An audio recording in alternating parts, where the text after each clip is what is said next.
People being pulled out of their homes, watching their homes demolished while their children cry. Where's the question? The question is, do Palestinians have the right to defend themselves? So, can I ask a quick counter question? If by Palestinians defending themselves, is Hamas a terrorist group? Sure. Should Hamas surrender tomorrow? It's not for me to say. Okay, so. Should Israel stop dropping one-ton bombs? Hold on a second. No. You got to talk for several minutes and spew complete bullshit. So now it's my turn.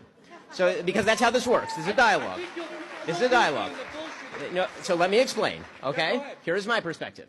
My perspective on this is very clear, which is that what is happening right now in Gaza is horrific and a tragedy, and every ounce of blood that is being spilled is on Hamas. Hamas initiated this conflict. There was a ceasefire all the way up till October 6th. On October 7th, they stormed into Israel, murdered 1,500 people, and took 200 people hostage back into Gaza. They then planted themselves in terror tunnels that they've spent billions of dollars building, that they robbed from their own population, underneath civilian populations, including the Al-Shifa hospital. They have hundreds of thousands of gallons of fuel underneath Al-Shifa hospital being used solely and completely to fund their terrorism. And you say Hamas should not surrender. Now, here's the deal. The minute Hamas surrenders, the bloodshed stops. It is that simple. As far as the Palestinian Authority has on its books laws that pay terrorists who kill Jews. They do get actual stipends that outgross the actual yearly earnings of Palestinians. Don't shake your head at me when what you're saying is factually untrue.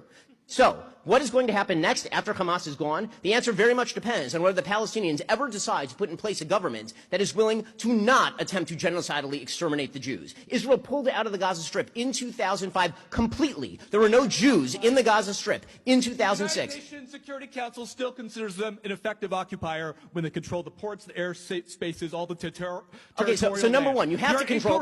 They're incorrect on that fact. On what fact? You're presenting as a fact. On it's what not fact? A fact? They did pull out. They pulled out physically, but they but not mentally or emotionally. No. Okay. I just explained how they did pull out. As far as the ports, as far as the airspace, of course they have to prevent the shipment in of weaponry. Why? Because every single dollar that went into the Gaza Strip was used to build the greatest terror base on planet Earth, and we are watching the consequences of that right this very instant. Israel has complete air superiority over the Gaza Strip. If Israel truly wanted to commit human rights violation, they could literally turn the place into glass tomorrow. They are not doing that. Can we finish with are we done with Gaza? We're done with Gaza. So now we're moving to the West Bank. I'm not going to separate them fully, no. Of course you're not going to separate them fully because you won't even say that Hamas should surrender. I'm not in charge of Hamas. That's such a ridiculous answer. I'm not. You're not in charge of Israel either, but you're dictating policy. That's right. As far you never answered my question. I'm happy to answer your question. Do Palestinians have the right to defend themselves? If by defend themselves you mean murder innocent civilians, then no, they do not. Well, clearly you do, because you don't want Hamas to surrender. No, that's what they are doing. They are murdering innocent Israeli civilians. They're murdering innocent Palestinian civilians. They are murdering anyone they can find. They're literally shooting people on the roads from North Gaza to South Gaza right now to tell them to go back and act as human shields for their rockets. That is what Hamas is doing right now, and you won't call on them to surrender. I'm done with this guy. We're done. We're done. You're not done. We're done. Yes, I am. No, you're not. Goodbye.